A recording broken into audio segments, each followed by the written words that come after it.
मैं सावर ऑन करती और बढ़ा दे। चल होली वाले रंग करे।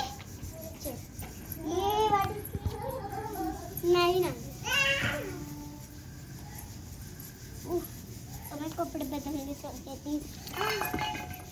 हाँ फ्रेश हो गई।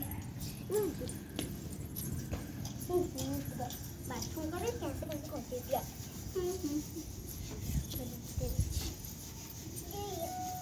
अरे अपने बाथरूम में जाओ।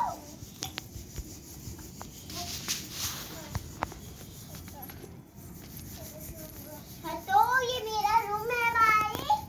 मैं सावर में हूँ, नहा रही हूँ।